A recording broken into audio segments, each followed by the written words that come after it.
Hello students, welcome to my channel. Myself Nimit sir, and today we are going to discuss the fourth point of causes of unemployment. हमारे India में unemployment क्यों है, उसके क्या कारण हैं।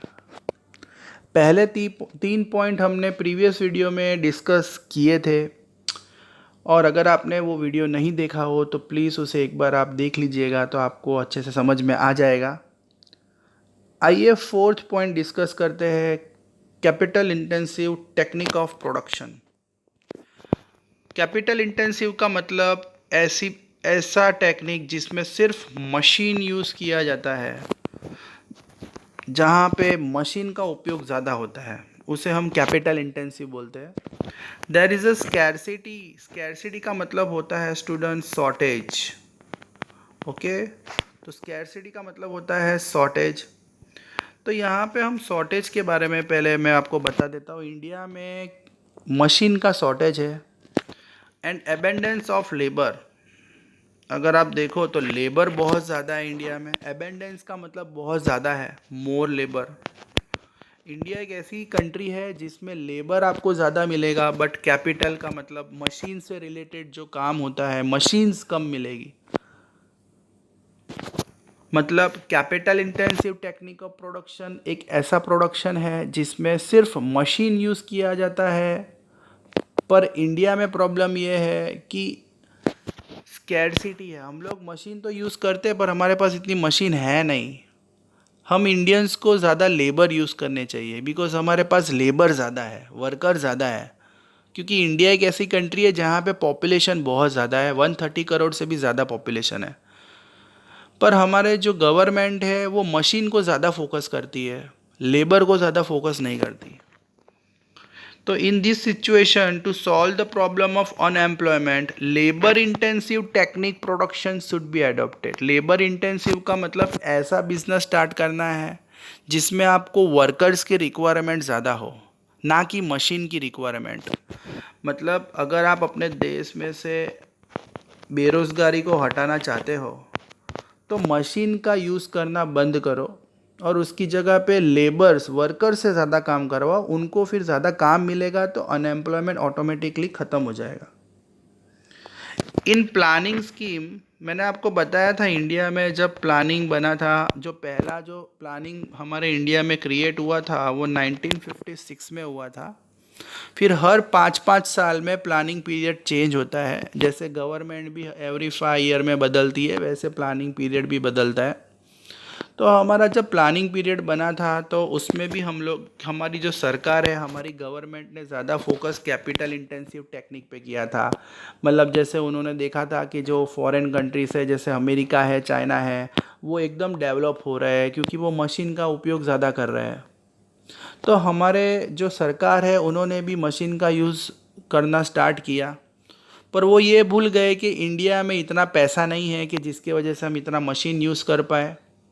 हम इंडियंस के पास ज़्यादा लेबर्स है, तो लेबर का यूज़ ज़्यादा करना था। पर हमारी गवर्नमेंट ने गलती की और उसका जो प्रॉब्लम है वो पूरे देश में देखने को मिला। आज आप देखो तो रेलवे है, एग्रीकल्चर है। इरिगेशन का मतलब होता है खेती, एग्रीकल्चर, रेलवे, रोड, कंस्ट्रक्शन। मतलब जो भी काम हो रहा है हमारे देश में, हमारे कंट्री में, जहाँ जहाँ जो भी काम हो रहा है, कोई भी इंडस्ट्रीज आप ले लो, फिर वो एग्रीकल्चर ले लो या मैन्युफैक्चरिंग ले लो, सारा काम जो होता है ना कैपिटल इंटेंसिव से होता है। कैपिटल इंटेंसिव का मतलब मैंने आपको फिर से मैं आपको बता देता हूँ, मशीन। पर हम ये क्यों भूल जाते हैं कि हम इंडियंस के पास लेबर ज़्यादा है, तो वो हमें यूज़ करना चाहिए, मशीन का उपयोग कम करना चाहिए। पर हमने जो अभी जो हमारी हालत है, तो इस अगर आप रिसेंटली भी देखो तो मशीन ज़्यादा यूज़ की जाती है, जिसके वजह से बेरोज़गारी, अनएम्प्लॉयमेंट ज़्यादा है, लोगों को काम नहीं मिल रहा है। क्योंकि मशीन ही सारा काम कर रही है, तो लेबर की तो कोई ज़रूरत ही नहीं है, तो आपको फिर अनएम्प्लॉयमेंट तो देखने को मिलेगा। तो वो एक बड़ा प्रॉब्लम है। दूसरा प्रॉब्लम है वोकेशनल एजुकेशन। अब आप बोला कि सर वोकेशनल क्या होता है, तो मैं आपको बता देता हूँ, प्रैक्टिकल एजुकेशन। अब वोकेशनल का मतलब होता है प्रैक्टिकल, पर हमारे इंडिया में सबसे बड़ा प्रॉब्लम है एजुकेशन का लेवल ही नहीं है। थियोरेटिकल नॉलेज दिया जाता है, बच्चे जो होते हैं वो आंसर्स को रट्टा मारते हैं, लर्न करते हैं और एग्ज़ाम में लिखते हैं। प्रैक्टिकल नॉलेज तो होता ही नहीं है। In India one of the reason for high education unemployment, India में सबसे बड़ा प्रॉब्लम एजुकेशन तो है फिर भी काम नहीं है। एजुकेशनल अनएम्प्लॉयमेंट का मतलब पढ़े लिखे बेरोज़गार, डिग्री ले ले के बैठ जाते हैं पर काम नहीं मिलता, उसे बोलते हैं एजुकेशनल अनएम्प्लॉयमेंट। बेचारे जगह जगह जाके धक्का खाते हैं, इंटरव्यू देते हैं पर उन्हें कोई काम नहीं देता, बिकॉज उनके पास जो एजुकेशन है वो कुछ काम का नहीं है। तो हमारा जो एजुकेशनल सिस्टम है वो इनइफेक्टिव है, वो प्रॉपर नहीं है, जिसके वजह से इंडिया में अनएम्प्लॉयमेंट ज़्यादा है। Those who work according to changing working atmosphere, जो लोग एटमॉस्फेयर के साथ काम कर सके। जैसे आपको पता है मार्केट हमेशा बदलता है, कभी मंदी आती है, कभी तेज़ी आती है। तो हमारे इंडिया में ऐसे वर्कर्स तैयार नहीं किए जाते, ऐसे वर्कर्स को प्रैक्टिकल नॉलेज नहीं दिया जाता कि वो हालात के हिसाब से काम करें। मतलब अगर आप देखो तो टेक्नोलॉजी का कोई वर्कर के पास नॉलेज नहीं है। जो पढ़े लिखे लोग हैं उनको मशीन्स के बारे में कोई आइडिया नहीं होता, जिसके वजह से उन्हें काम नहीं मिलता। The present education is not able to create that labour who have knowledge of technology. हमारा आज का जो एजुकेशनल सिस्टम है इंडिया का, उसमें ऐसे वर्कर्स तैयार नहीं किए जाते उन्हें जिसे टेक्नोलॉजी के बारे में पूरी जानकारी हो।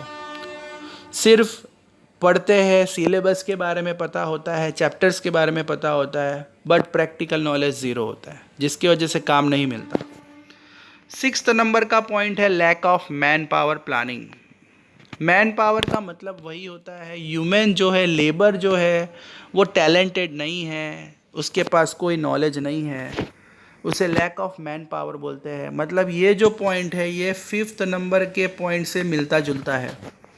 In India during the planning period it is not created that type of labor which is present in demand, present which is present, मतलब ऐसे लेबर नहीं है जो डिमांड में प्रेजेंट हो। मतलब अगर आप देखो तो हमें इस तरह के वर्कर चाहिए जो प्रैक्टिकल नॉलेज ज़्यादा रखते हो। तो यहाँ पे स्टूडेंट्स आप एक करेक्शन कर लीजिएगा, दिस इज़ प्रेजेंट, PRESENT। ऐसे स्टूडेंट्स, ऐसे लेबर्स चाहिए हमें स्टूडेंट्स जो अभी के हिसाब से काम कर सके। अभी जो एटमॉस्फेयर है उसमें टैलेंटेड वर्कर चाहिए, तो वैसे वर्कर्स तैयार करने हैं हमें। Education is one of the main responsible factor. तो सबसे बड़ा प्रॉब्लम कि भाई लेबर तैयार क्यों नहीं हो रहे, एजुकेशन नहीं है बराबर। अगर एजुकेशन होता तो बेरोज़गारी होती ही नहीं। As a result every year lack of educated youth obtain degree. लाखों की तादाद में बच्चे पढ़ के बाहर निकलते हैं, यूनिवर्सिटी की एग्ज़ाम्स को क्लियर करके डिग्री लेके निकलते हैं, अच्छे मार्क्स लेके निकलते हैं। पर मार्क्स से तो कुछ नहीं होता, नॉलेज भी होना चाहिए। नॉलेज होता नहीं है, ट्रेनिंग होती नहीं है, वही प्रॉब्लम आ जाता है बेरोज़गारी का। डिग्री है 80-90% है पर काम नहीं है, तो मतलब क्या हुआ। तो डिग्री इतनी इम्पोर्टेंट नहीं है, सबसे इम्पोर्टेंट है प्रैक्टिकल नॉलेज। वो मिल जाएगा तो अनएम्प्लॉयमेंट का प्रॉब्लम ऑटोमेटिकली सॉल्व हो जाएगा। Okay students, thank you.